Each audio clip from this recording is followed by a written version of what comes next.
my dad worked for Elliott, and that's how he learned merchandising. And he taught in the Indian schools. The government provided teachers for the different Indian nations. So my father taught Osage Indians, and that's how he met my mother, who had come there to teach in a Creek orphanage, I think it was.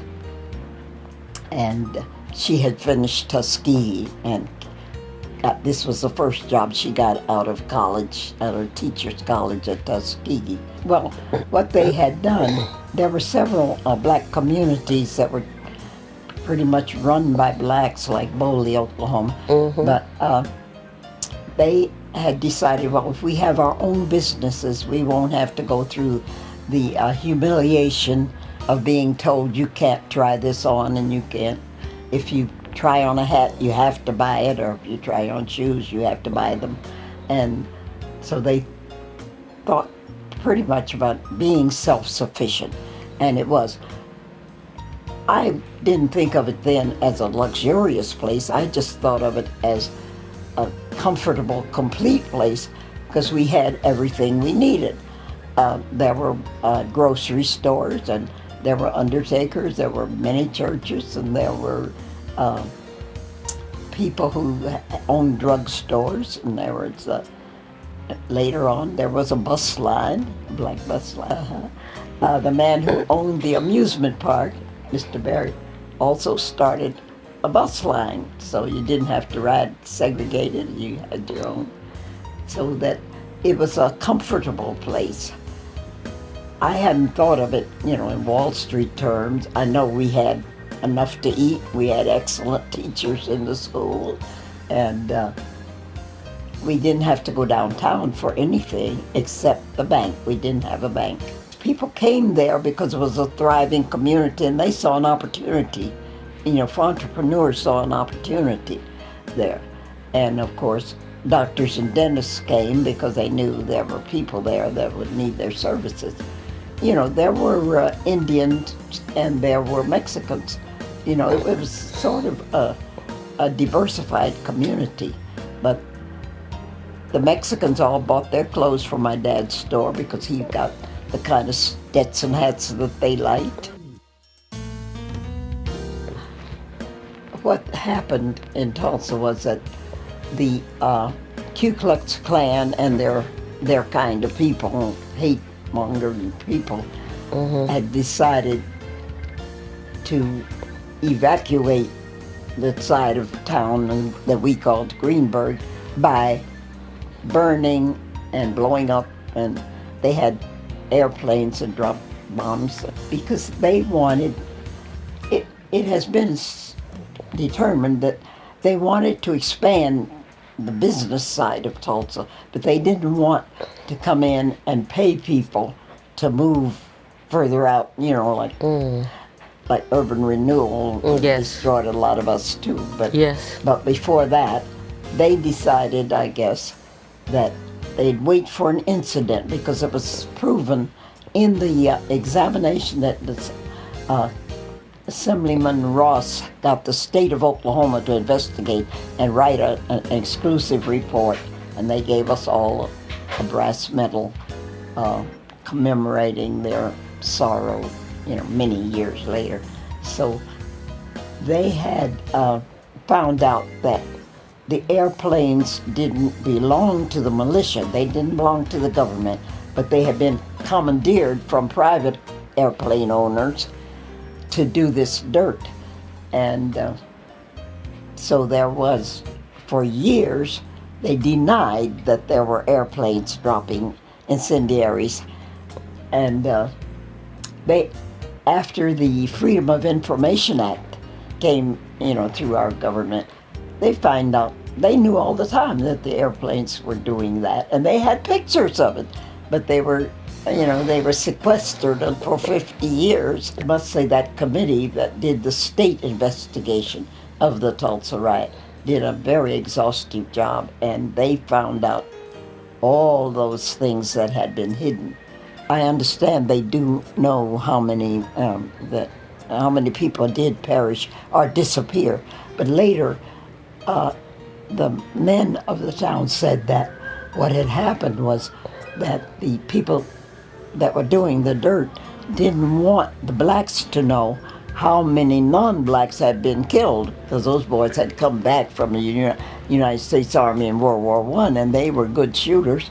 So they piled bodies that were not black into boxes and marked it with an N word and dropped it in the Arkansas River. So that we would never know how many of them perished. They have never, I don't know if they've dredged and tried to retrieve them, or whether they said let sleeping bodies lie. So there's no real accurate count of how many of them perished, but some did.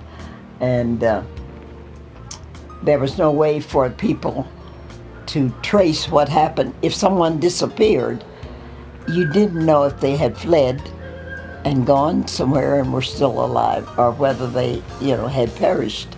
It was, very difficult to trace anyone who wasn't still there, because you didn't know what to look.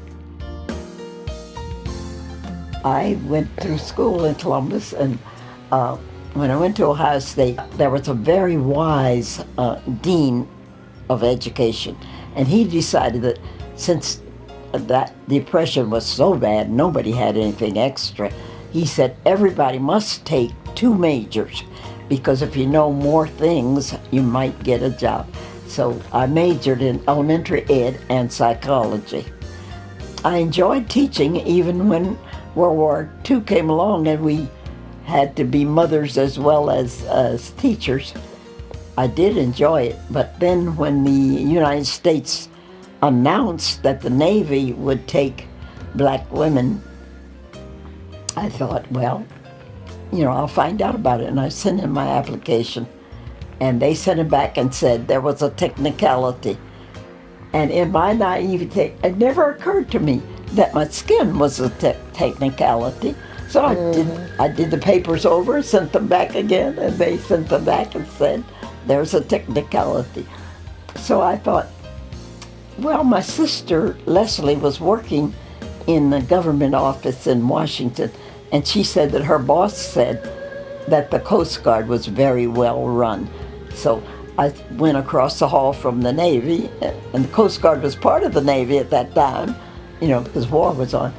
And the recruiter was delighted. She wanted to be the first one to enroll a black enlistee. And so she gave me the test, and I did it. And then she said, don't you want to look it over? I said, no, I never want to. That test was so hard. And that was 1944 when I planned to enlist. I didn't actually get inducted until 1945. I was sworn in February of 45, because they had to wait until they had 8 people. When I went in, they had closed a great many of their schools. The only things they had left were the storekeeper school, yeoman school, and cooks and bakers. So I chose yeoman school because I knew I would need it in graduate school, and I was determined to use the GI Bill when I got out. So I really had not had enough training in shorthand to get into yeoman school, but I had a good memory. So when they dictated something and had you to transcribe it, I was able to do it, but not because I had only had one semester in high school of Gregg shorthand. And I said, but my fear was that I got into yeoman school, I didn't know if I was going to survive to get out. But there were 6 of us who didn't write shorthand fast enough, and they got a tutor. And every night, instead of being able to wash our hair and take leisure, we had to spend some hours being tutored to bring us up to the standard of the yeoman school. And they were able to bring us up to the standard in time to graduate. I learned later, we have a young PhD who's a Navy historian, and she told me that when we were being trained, they wrote to every Coast Guard district, there were 11 districts, and asked them, would you accept an African American? And she said they all said no, except Boston. And that's why we all ended up in the 2nd Navy District in Boston. Admiral Derby had written yes. I was there the whole time from about May of 45 till the war ended in 46. You had to sign up to stay for 6 months past the duration, so they called it. So I did. I was the last one discharged because unfortunately I got sick and I was in the hospital.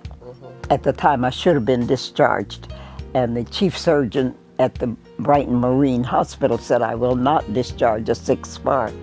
And the Coast Guard said, you have to because the appropriation is running out. She'll be a woman without a country.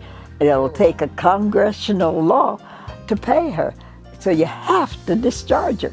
So he came and he said to me, well, you can be discharged and come back as a veteran because I needed an operation. And he said, we'll do it as a veteran. And I said, all right. And then he came back the second time and said, there's no one left to type your discharge. And I said, I'll do it myself. That was some of the work that I was doing anyway in the separation center.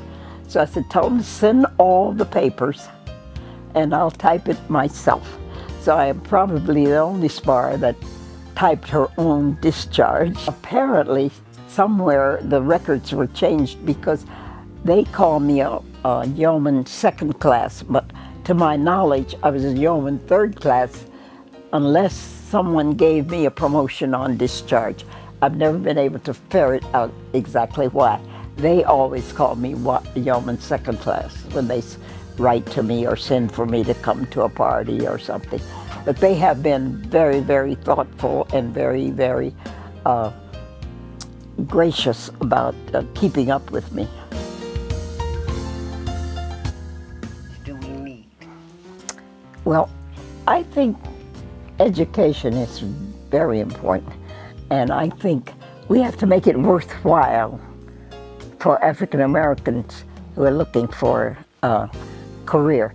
We have to make it worthwhile for them to become educators, because right now people are not choosing education, they're choosing technical skills or engineering or something else. It's more remunerative.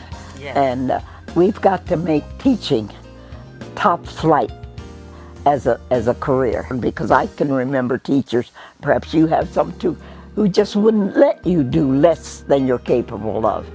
And I think that is very important for our children and for their parents too.